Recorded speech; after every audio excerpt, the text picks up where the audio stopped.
Good evening and welcome to Open Line. We are so excited that you're with us. Tonight's topic is one, I cover state politics here for News Channel 5, and you hear over and over again people complain about career politicians. Well, our topic tonight is a little bit about that. Term limits for congressmen in the United States Congress and in the Senate.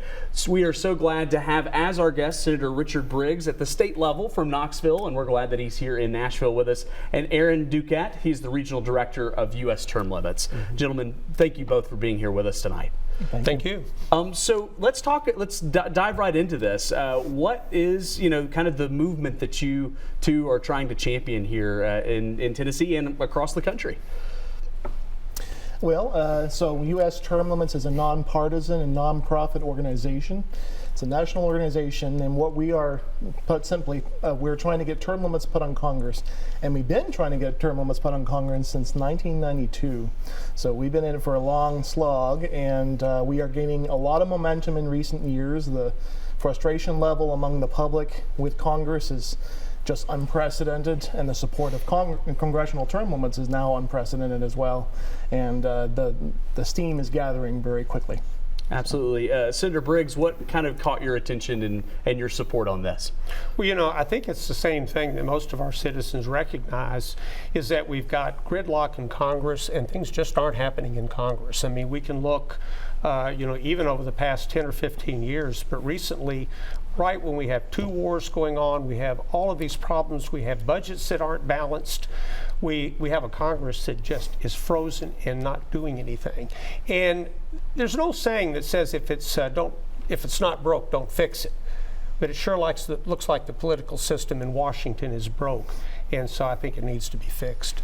Absolutely. Now, Aaron, you were talking about how this movement has been afoot for multiple years, and part of that reason, I imagine, is it's not very easy to change the Constitution, right? So what are the avenues if you're wanting to make a change? Yeah, rightly so. I mean, to the credit of the framers of the Constitution, they provided a means by which the Constitution could be amended from time to time when circumstances change or things become, apparent that they need to amend. Also rightly so, they made it very difficult to amend the Constitution so that just any old amendment wouldn't get through very easily. So it takes 2/3 of either both chambers of Congress and 3/4 of the states to ratify, or 2/3 of the states to call a convention to propose that amendment, and then the 3/4 to ratify. So it's a very tall bar, it's rightly so, and we are up for that challenge. So between those two, which one do you hope to pursue first, or is it a simultaneous effort, or how does that work? Yeah, the answer is yes. So we have two branches of our approach. This is what we have to do according to the Supreme Court, is get a constitutional amendment that would apply across the board to every state and every member of Congress. And we pursue a proposal in Congress that was led by Ralph Norman and failed. It had a first vote in about 30 years in Congress. It failed 19-17 in the House Judiciary Committee back in September.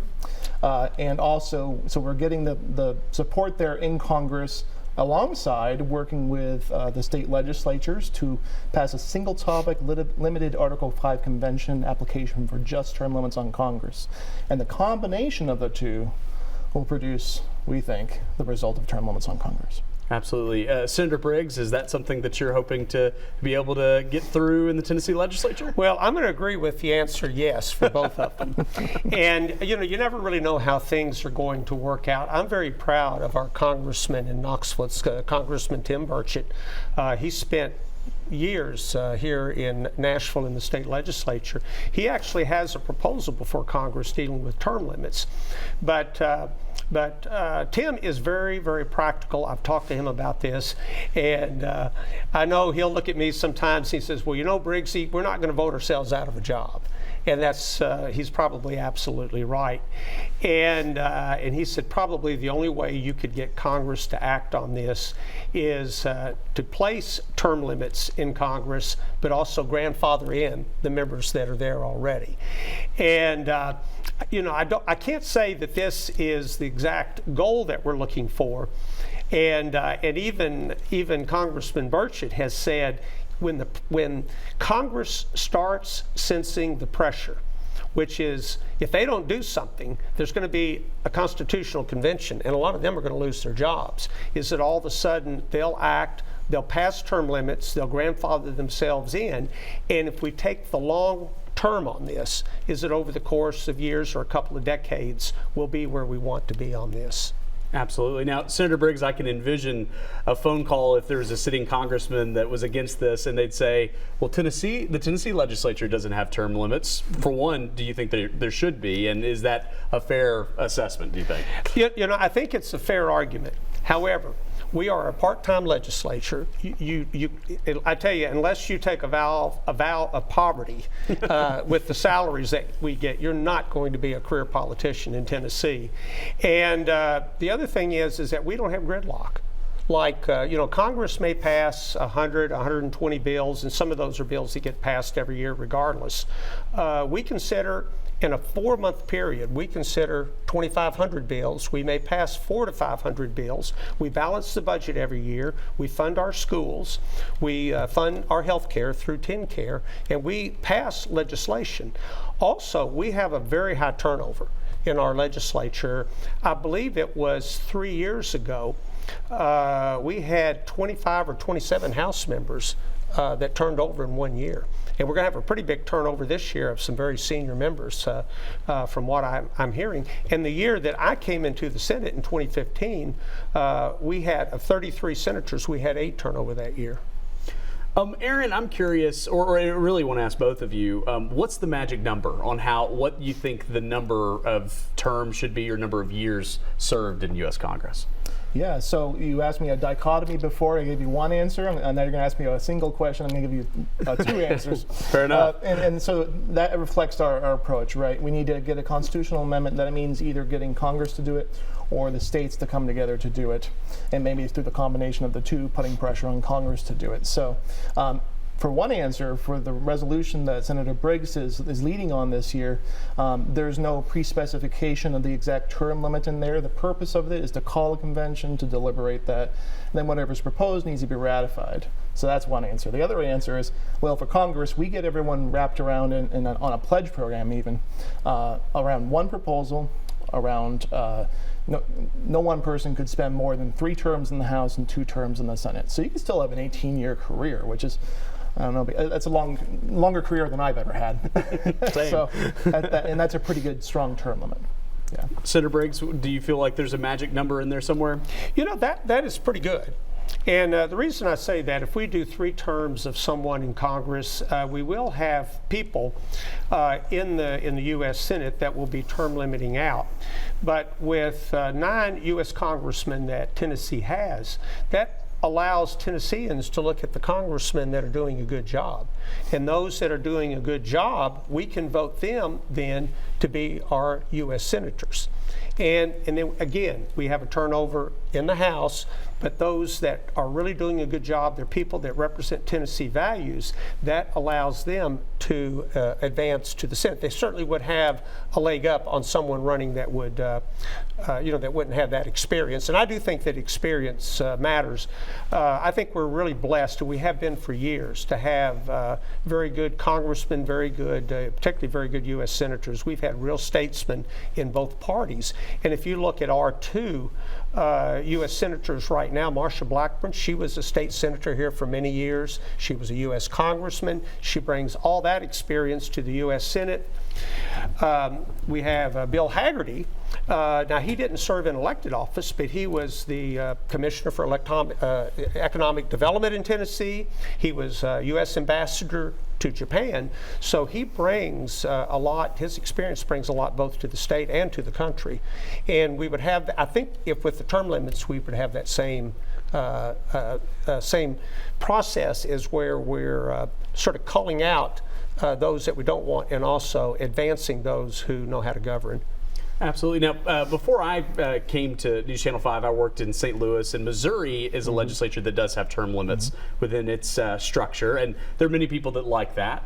But there was also some criticism that there was a lack of institutional knowledge because you didn't have these long-serving members in that situation. Is there an argument to be made of you're losing some of that institutional knowledge if you cap it at a certain point? I think I would point, in Congress's case, I would point to the fact that we really have actually right now arithmetically we have the most experienced Congress in history. Over half of the members of Congress are former state legislators, so they're not coming in there completely green to the process. They know how to legislate, they know how to work through that system. And we take a look at all that accumulated experience, so to speak, and go, how's that working for us, right? Most Americans look at that and go, not very well. And we agree, yeah. I mean, there should be experience brought to bear. We don't want someone that's completely incompetent going to Congress. But there are different avenues of experience. Someone has experience in education or experience in business, experience in what have you.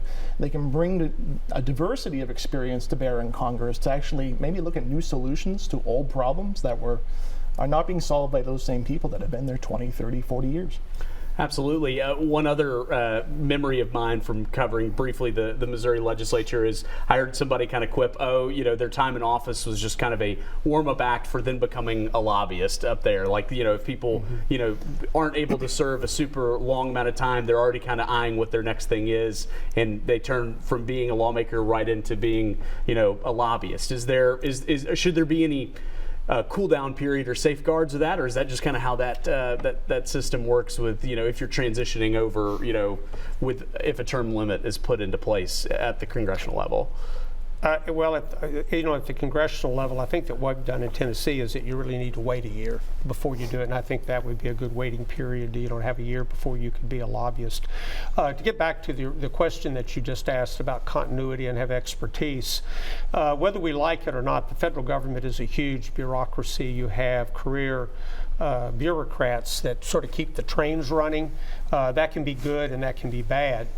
And I want to mention one other thing that we've not talked about at all that I think is a very important point, and it's a concern I have really for the country, and that's these lawmakers, and I'm not talking about either party, but lawmakers are really getting pretty old. Mm-hmm. And in their 80s and sometimes even in their 90s, and I don't know what the magic number is, but with the term limits, that's going to be one way where we have some control over people that maybe have stayed past their prime in that they would term limit it out unless they were elected at a very old age to begin with. But most people are going to be elected in their 50s and 60s, particularly to the Senate. So even if they were there for a couple of terms, they might be in their 70s or early 80s. But you're not going to have people there into their 90s, or like we had one U.S. Senator there not that long ago who was serving clear up until he was 100. Absolutely. Aaron, what do you think is the benefit to having a fresh perspective, of having that turnover to where you have kind of a new approach and maybe not even kind of the jaded preconceived notions of how things are supposed to work up in Washington? Yeah, I think it's very helpful. If you look at this too, it's the issue of term limits isn't just about the big bad scary people that we just hate in Congress or something. Everyone's got their favorites, and on either party. But it's really not just about like those individuals. It's really a question of human nature, and it's human nature that if you have been in Congress, say, for 30 plus years, you were part of passing a law, in the late 90s that has proven to have not worked out so well. By changing course later, you're more averse by admitting basically I made a mistake, right? Your political opponents are going to pounce on that, and so it creates more of that culture of gridlock where you're not willing to stick your neck out and actually try something bold and new and even kind of say what we did before, it didn't work, so let's do something new. So I think term limits helps as a tonic, against that natural tendency of human nature to not want to sort of admit fault.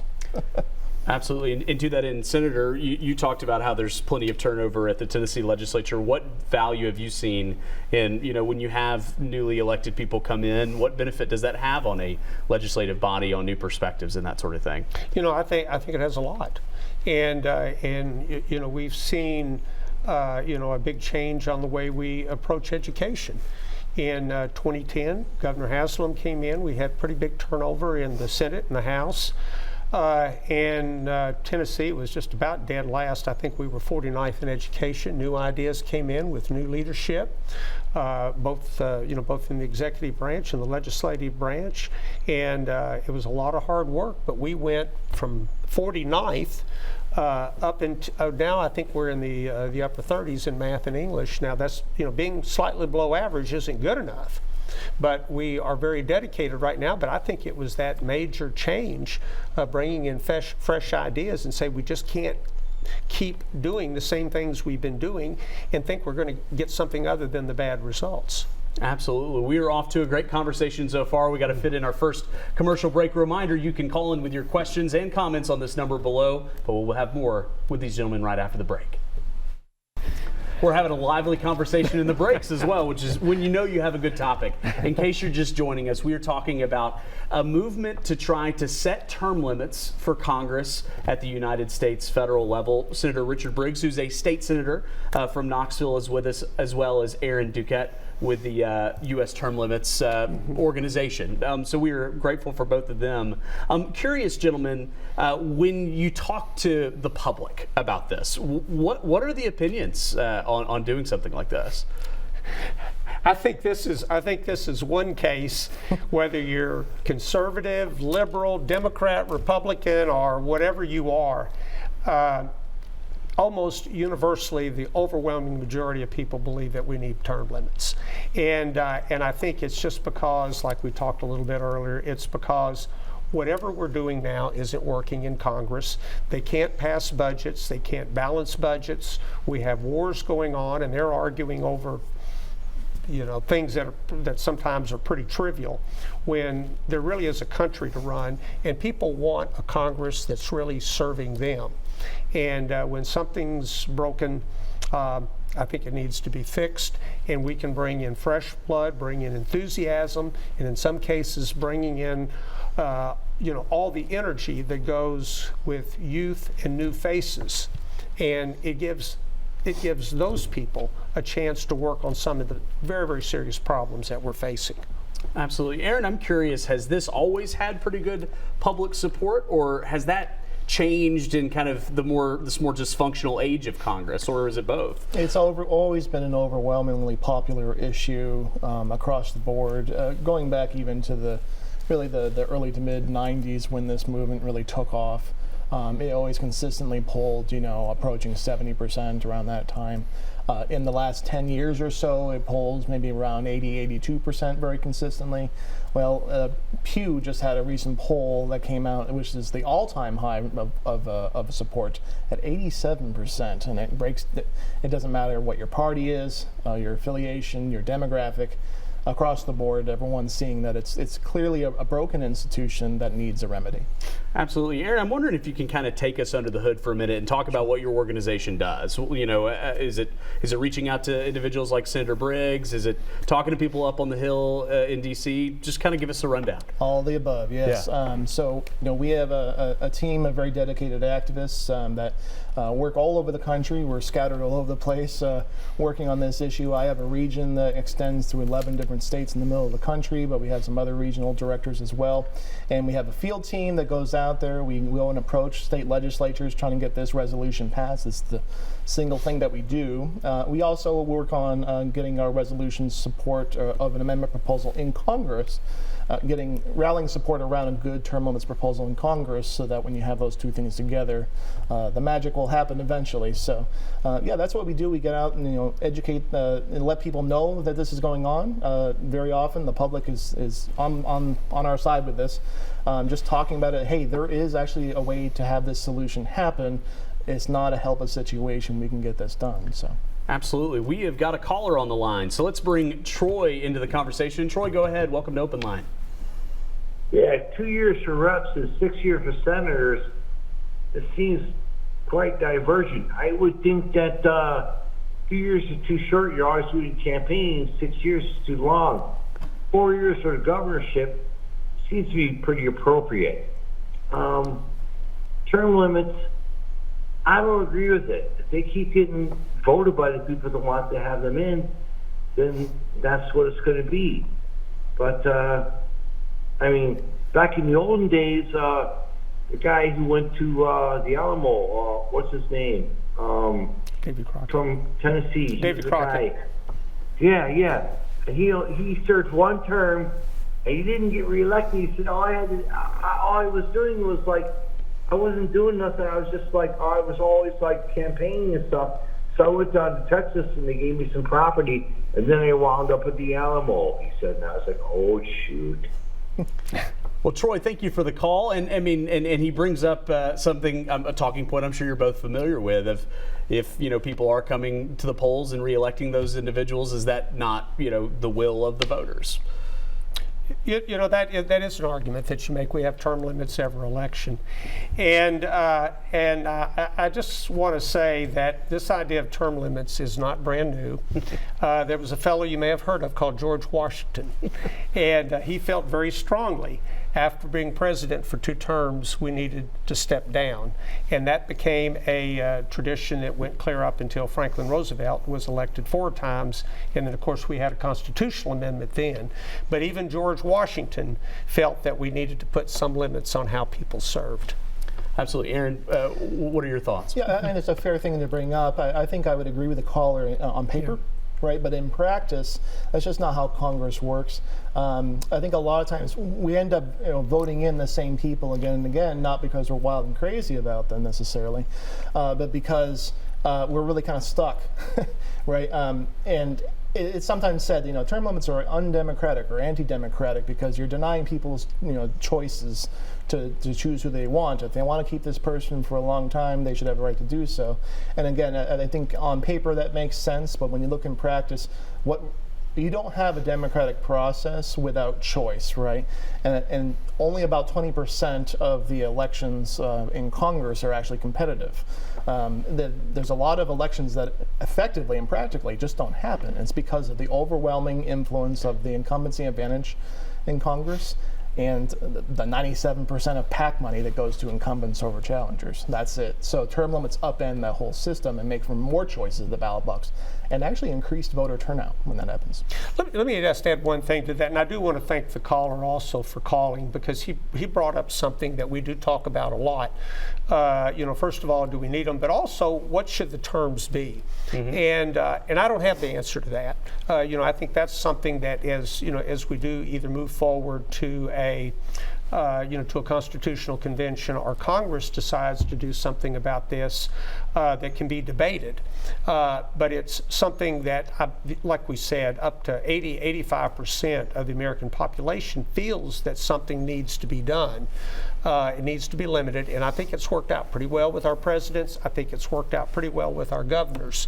And that's a very, very long-standing religion. But I do want to say I respect people that have a different opinion on that, and I want to thank the caller again. And what these term limits are is something that that can be debated.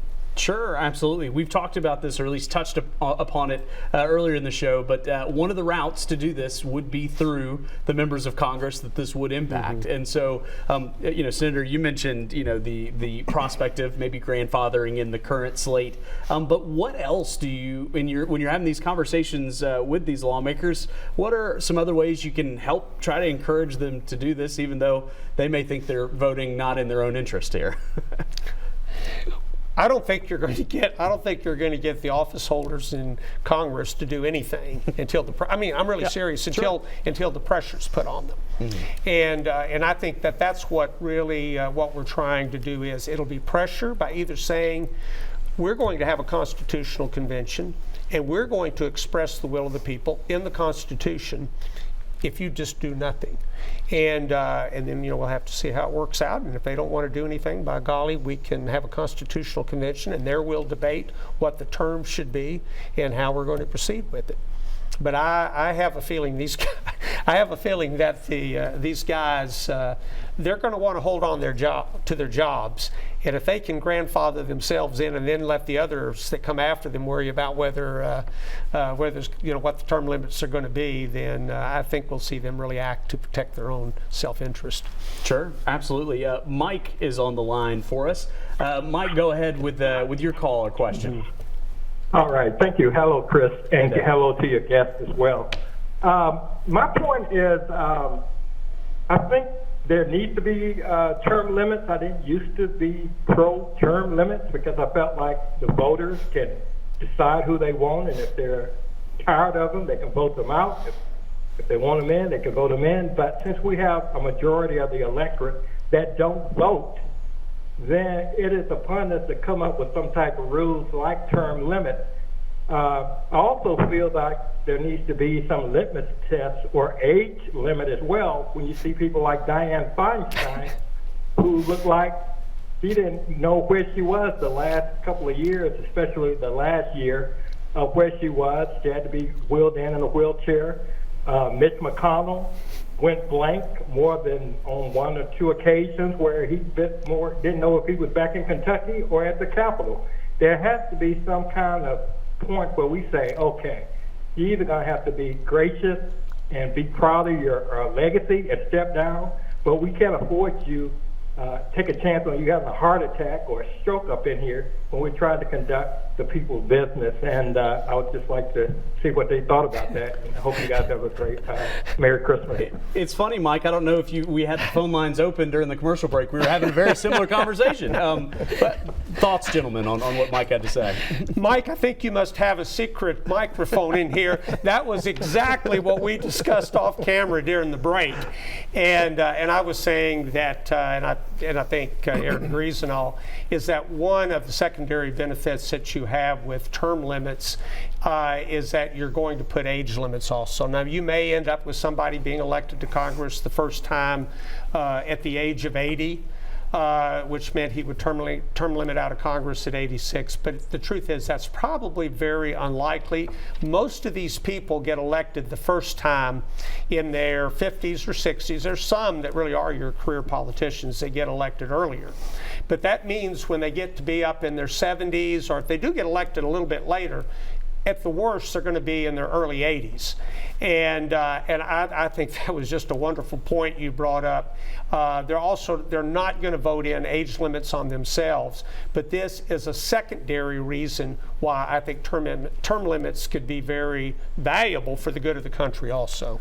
And Senator Briggs, you also have another title to you, Dr. Briggs. You have an interesting perspective on this. So from the medical side, I mean, do people get to a certain age range to where, performance in a high-minded institution like Congress becomes a concern? I've been a licensed physician for 45 years. I'm a heart surgeon, so, we can really stress the body a lot.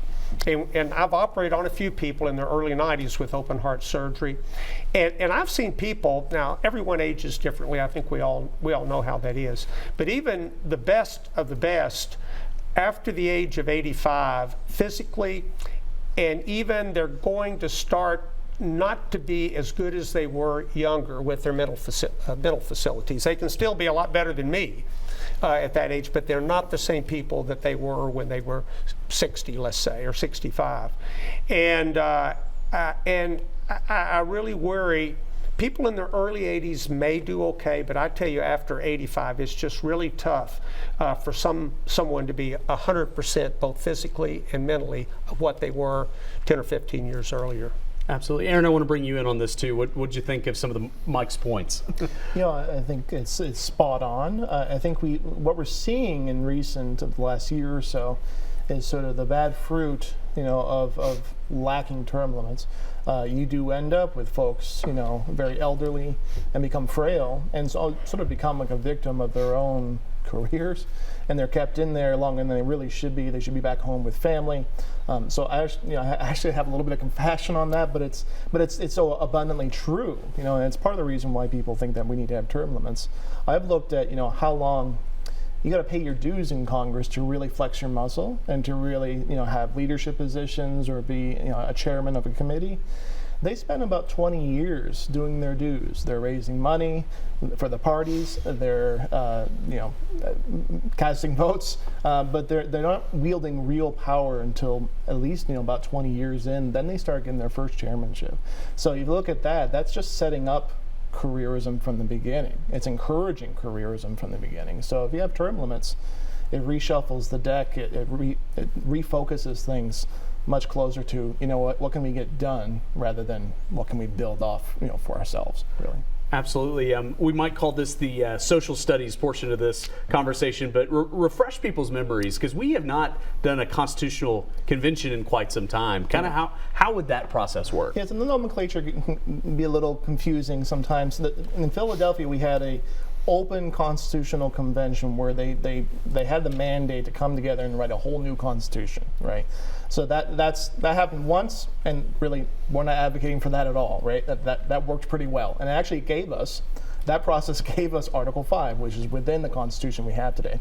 So in Article 5 convention, it's a limited convention, so they get kind of confused sometimes, but it's a limited convention that is just limited to the scope of the call. So for us, it's just term limits on Congress, and allows that process to move forward pursuant to the existing Constitution to propose an amendment that Congress is going to drag their feet on proposing.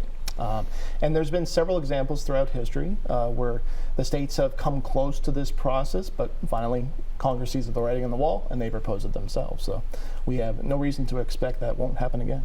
Absolutely. Bob is joining us on the phones. Bob, welcome to Open Line. Go ahead. Yes, you've asked me about term limits, and I constantly think that Congress might serve 12 years at the most, and the Senate could serve 3 terms. And I think there should be a retirement age where they can't get reelected sometime around 72 to 75 years. Absolutely. I think Bob's joined the cause. So that sounds like he's on board with everything that you guys have been talking about. So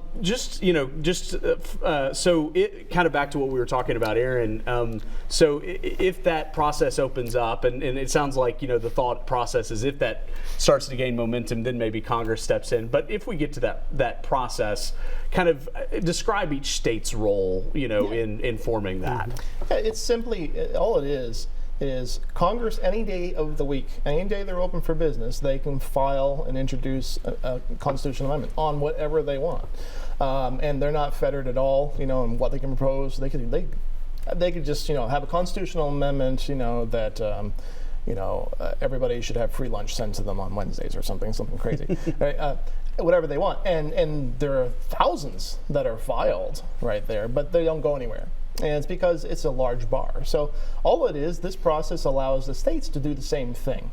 When Congress is dragging its feet to propose something that needs to happen, especially when it contradicts their own self-interest, like term limits, then the states have an option where they can actually circumvent Congress to get this done. So all it is calling for a convention. The states come together. Each state is represented by 1 vote, and they deliberate different proposals, just like in the state legislature would. And then if any proposal comes out of that process and is voted in, then it still is just a proposal. It's just we propose this should happen. They have to send it back to the state legislatures, and the state legislatures need to ratify that, and that has to be ratified by 38 states. So that means it only takes 13 state legislatures to kill any amendment that's going to be proposed. That's an extraordinarily tough situation to do. So it's an entirely safe situation. It's not a Philadelphia Convention kind of thing. This is just limited only to term limits on Congress, and that's what it is. It's very clear cut. Senator Briggs, do you think your colleagues at the state legislature, if we got to that point, would entertain an idea like that? Well, I think they will entertain it because it's already passed the House, and it has not passed the Senate yet. So it's already passed the state House, and I'm bringing it this year, as a resolution to get it through the Senate. And if we get it through the Senate, we'll be the latest state to join the call. Now, this is not a new idea that has come to the state legislature, even going back to 2014, 2015, which was my first. I was elected in 2014, but we actually had votes and discussions, back then. So this is not a new idea. It's not something that hasn't been discussed. It was debated, discussed, and passed. Was it last year earlier this year? Oh, was there? Oh, that's right. Well, I keep saying last year. I meant in the last session. Sure. And I'm still thinking in terms of that way, but we didn't do it yet in the Senate, and so that's what we plan to do in the Senate. So the answer to your question, it's already passed the Tennessee House. Now we're going to take it before the Tennessee Senate. Absolutely. We've got to fit in another quick commercial break, but continue with your calls. We love hearing from them, and we'll have more with these gentlemen after the break. Welcome back to Open Line. Lively discussion as always tonight, talking about term limits in Congress with Senator Richard Briggs, state senator from Knoxville, and Aaron Dukette from the U.S. Term Limits Organization. And we're grateful for both of them. So we've been talking. It is obviously by design, by the framers of the Constitution, an arduous process to be able to get it to change the Constitution. But what do you think? Maybe even especially lately, gives you hope that this is obtainable, whether it's through the Congress route or through the state route? Yeah, I think what we're seeing right now, the public support has always been there, and it's increasing to a fever pitch. And I think the state legislatures are starting to really notice this now, and they're really taking notice that, you know what, my constituents really do want this to happen. So the pressure is just rising really from the grassroots up. And I'm very confident that this is going to result in a good thing. And look at our nation's history, the different amendments that have been proposed and ratified, they really they're born out of historical circumstances that are kind of a bit of a pressure cooker, and they become what propel those amendments to ratification. So I think we're in very much a similar situation here with Congress and with its term limits. Senator Briggs, you have a unique perspective on this as someone who's in a sitting legislature. When you have something, where you get, phone call after phone call, letter after letter from a constituent about a topic, does it start to, impact your opinion on something like that? Well, I think it has to, because, something that's not good that happens sometimes at the state legislature is that we don't want just the loudest voice to be heard. And we need to be certain, because there is a large silent majority. And you really have to go out. It's not just waiting for the calls to come in. It's going out and talking to people. What do how do people feel about this? Because on some of the issues that we have, and we could talk about abortion, we could talk about guns, we could talk about the schools, these hot button things. You may have a small group of people that'll just all of a sudden make all the phone calls, but that's not necessarily representative of the whole population. One of the things that I think that state legislatures do that congressmen and U.S. senators can't do, we really and truly are a lot closer to the people. When I go to Kroger, I get people stop and want to say, and that's good. I like it. When we go to church, we go to ball games, we go to soccer games, we have people come up and want to talk about issues. And hearing from ordinary people like that, who probably aren't going to write a letter, they're probably not going to make a call, but they see you there, they know you, they'll give you their opinion. So, it is good for individual citizens to write letters, but I think it's even better for state legislators to be out there in the public. And I can tell you, we're hearing it. Well, we're hearing that a lot of people are not satisfied with what's going on in Washington. Senator Briggs, you mentioned at the beginning of the show, Representative Tim Burchett is somebody that has come out and talked about, his support or willingness to support something like this. Do you feel like there are other Tim Burchetts, up in Congress that are open to it, or is he one of the more unique ones up there? Congressman Burchett is certainly unique. Sure, no, yeah. That may be a different question. and we love, actually, we love him for it.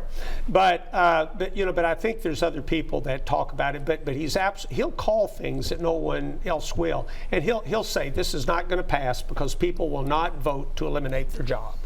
But he does realize that if we start putting the pressure, they'll be forced to vote to eliminate the people that follow them's jobs, but not their own. And I think I think there'd be a lot of people, if the pressure's really put on, as long as it doesn't affect them, they would be okay voting to affect the next guy. And as Americans, we're not always the most patient people. And I hate to talk about the Chinese, but they really take the thoughtful long-term view, and it may not happen now, and they take the long-term view. But us, rather than trying to rush this and say, well, if we can't get everything we want, if we can't throw them all out right now, let's look at a 20 or 25 year spectrum of what will happen, and let's look at it. What's going to be like for our well, I've already got the grandchildren. What's going to be like for the next generation? And let's look at it that way, and things will be better. Absolutely. I wanted to ask the same thing of you, Aaron. Are there other congressmen like Congressman Burchett up there that are open to this? Yes, there's well over 100 members of Congress that are in Congress that have signed our pledge of support to get behind a proposal that's a very strong term limit of 3 terms in the House and 2 terms in the Senate.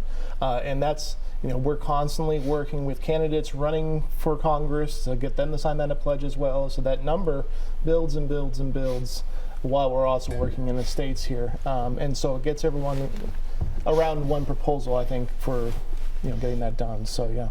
Absolutely. We want to kind of talk to you about, what comes next with all of this. Is it, and it sounds like it's very much a 2-prong approach, but, if someone is very passionate about wanting to see this done, what can they expect to see in the next months, years ahead on this topic? Yeah. So, I mean, a large view of the thing is, there's a good handful of states that we anticipate could be passed in 2024. Could really increase our numbers significantly, and when that happens, the snowball starts to build more and more, and I think we're going to see that catching on in neighboring states and so forth. And I think the tide is definitely turning in our favor. So what they can do, immediately is reach out to their state senators and say, "Hey, I want to see you pass this resolution." So. Absolutely. Well, we're going to need to fit in another one of those breaks. But thanks so much for being with us, and we'll have more in just a moment. Welcome back to Open Line. We are here with Senator Richard Briggs and Aaron Dukette from U.S. Term Limits, talking about term limits for U.S. congressmen. We were talking in the break about have been some lawmakers that have said, hey, I am willing to only do this, even though it is not the law. Senator Briggs, tell us a little bit, if our viewers don't remember, about Senator Frist. First of all, I am so proud of being a Tennessean. If you look, really over the last 50 years, Tennessee has had statesmen in Washington, D.C. And at the break, I mentioned someone who we all know. It was Senator Bill Frist. When he was elected in 1994, he said, I'll serve 2 terms and then I'll leave. And in just 6 short years, with his youth, his energy, his enthusiasm, he was elected Senate Majority Leader after 6 years. And it was in his 2nd term, he was at the peak of power, and he kept his word. He did exactly what he said when he finished his 2nd term, 12 years in the U.S. Senate. He did not run again. And you just have to say he makes me proud of being a Tennessean. Do you feel like his example, and obviously not everybody can fit as much into as little of a time, but is it help kind of maybe dispel that concept that if you don't have an elongated term, you can't reach certain levels? I think Senator Frist proved that you could reach the very highest levels of the United States government in a short period of time. And we were talking earlier just about people being old and aging out. But Senator Frist, at that age, he brought in fresh ideas. He brought enthusiasm. He had the energy. Really, the way you become a Senate Majority Leader is you got to travel around to all of these. It is exhausting. You're raising money for all these other candidates. You're giving speeches. People know you. They know that you're a bright person. They know that you're a hardworking American for America. And you can just see that that energy that he had. And I think he is just the perfect example about how someone who's young, that has energy, that's smart, can come up there and accomplish a lot in a very short period of time, and then move on for someone else to do it. Absolutely. Aaron, we've talked earlier today, or through most of the show, about the state's role in all this. Talk about, I know a few states have already gone before Tennessee in starting that process at the state level. Tell us a little bit about that aspect and how long it's taken to get to the number that we're at right now. Yeah, so we've been running for a few years now, and we have 6 states that are in the bucket that have passed this same resolution. Started with Florida. We affectionately call the term limits state. They have term limits on all kinds of things there, and they have a lot of strong support from Governor DeSantis there. Has been a really outspoken proponent of term limits and term limits on Congress. But other states like Alabama and Missouri and Wisconsin, West Virginia have passed a resolution as well. and it's it's getting momentum, like I said, and I foresee us adding several more states than in this next year that we're really on the cusp of passing. Will be filed in a couple dozen states nationwide, and so this is just a movement that continues to snowball in the right direction, and it's going to result in what we want. So.